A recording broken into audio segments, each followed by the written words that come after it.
भाई साहब, ये इस वक्त इलेक्शन कमीशन की कैपेबिलिटी आप देख रहे हैं, उनकी इंटेंशन देख रहे हैं। चूँकि पाकिस्तान तहरीक इंसाफ के साथ जो उनके माजी में कुछ महीनों पहले मामलात रहे वो हमने देखे, किस तरह उनके सीनियर रहनुमा और इलेक्शन कमीशन के ऑफिसर्स में झगड़े हुए, फिर इल्ज़ाम तराशियाँ हुई, वो केसेस भी चल रहे हैं। पाकिस्तान पीपल्स पार्टी को भी अभी बहुत तहफ़्फ़ुज़ात हैं इलेक्शन कमीशन पर। तो ये तो पहले ही बड़ा कॉन्ट्रोवर्शियल सा इलेक्शन कमीशन हो चुका है। किस तरह से साफ शफाफ इलेक्शन का इनेकाद यकीनी बना सकेगा?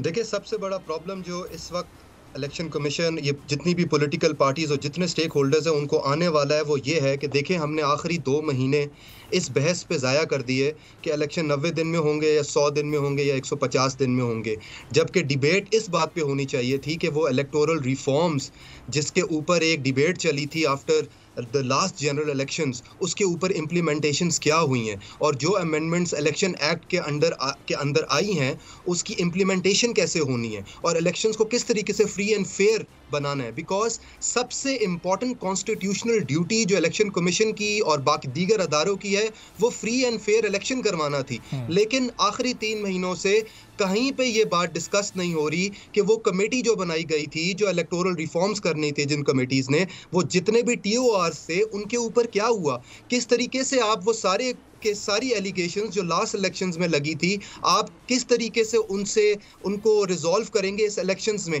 और कहीं पे ये बात नहीं हो रही, बिकॉज सारी की सारी जो बात है वो सिर्फ एक जगह पे आके फंस गई है। वो ये है कि कॉन्स्टिट्यूशन का एक आर्टिकल है जो 90 दिन की डेट देता है और प्रेसिडेंट अलवी ने वो अनाउंस करने थे लेकिन इलेक्शन कमीशन ने कर दिए। तो प्रॉब्लम ये हो गई है कि जो इंपॉर्टेंट स्टेक होल्डर्स हैं इलेक्शंस के, वो उसी ट्रैप में वापस फॉल कर रहे हैं कि इलेक्शन हो जाएंगे। वो रिफॉर्म्स कैसे पॉसिबल होते हैं जब पिछले 5 साल का मंजरनामा आप देखें तो हुकूमत और अपोजिशन में वो वर्किंग रिलेशनशिप थी ही नहीं कि वो किसी रिफॉर्म की बात करते। जब EVM लाने की बात पाकिस्तान तहरीक इंसाफ ने की तो उस पर खुद इलेक्शन कमीशन का और उस पर अपोजिशन जमातों का क्या रद्द-ए-अमल था वो हम सबके सामने।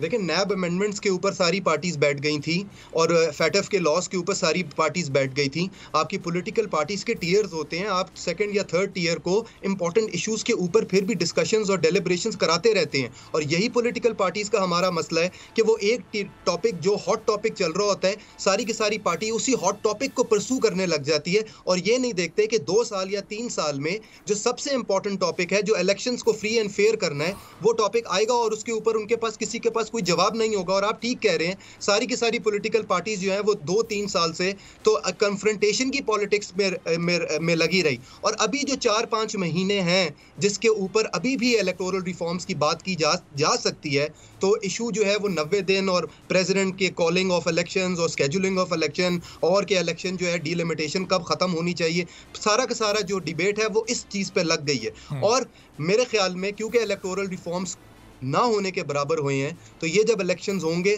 तो उसके बाद पे हम हिस्ट्री को रिपीट होते हुए देखेंगे। और जैसे हम मेरे बाकी 2 मॉडरेटर्स जैसे कह रहे हैं, वो बिल्कुल ठीक कह रहे हैं कि ये प्रॉब्लम्स अभी आने वाली हैं और जो एक पार्टी जीतेगी वो दूसरे के ऊपर वही एलिगेशंस लगाएंगी जो हमने पास्ट में देखा है। बिकॉज इलेक्टोरल रिफॉर्म्स के ऊपर there was no discussion, there has been no debate and there is no sincere effort by any stakeholder कि इस इतने इंपॉर्टेंट मौजू के ऊपर बात तो कर ली जाए।